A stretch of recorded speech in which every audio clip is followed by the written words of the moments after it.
سمعت قبل كده عن الأوزمبيك فيس أو الوجه الأوزمبي؟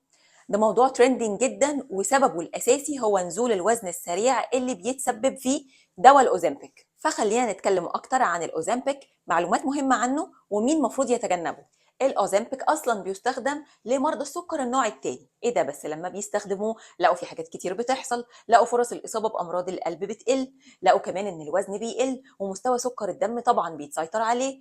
وطبعا كل ده بيحصل مع تغيير العادات الغذائيه ومع ممارسه الرياضه. فقالوا ليه ما نستخدموش اوف ليبل يوز، او استخدام مش معمول اصلا ليه ونستخدمه في انقاص الوزن. يعني هو مش معترف بيه من منظمه الغذاء والدواء FDA ان هو دواء انقاص وزن. الماده الفعاله سيماجلوتايد، ودي GLP-1 اجونست. المهم يعني ان الماده دي بتدخل الجسم بتعمل شويه حاجات بتساعد جدا في نزول الوزن، زي ان هي بتزود افراز هرمون الانسولين بعد الوجبات، فده يخلي مستوى سكر الدم ما يرتفعش بصوره شديده، وبتبطئ جدا حركه الاكل في الامعاء، فالاكل ياخد وقت في معدتك اكتر فما تحسش انك جعان بسرعه، وبالتالي الوجبه تتهضم وتمتص على مهلها وترفع مستوى سكر الدم على مهلها برضه. طب هل ليه اثار جانبيه؟ طبعا، امساك او اسهال، غثيان، وجع بالبطن، وممكن قيء كمان، وممكن الموضوع يوصل لمشاكل صحيه اكتر شويه زي التهابات البنكرياس ونقص عنيف في مستوى سكر الدم، وممكن يحصل حساسيه من الدواء، والموضوع ممكن يوصل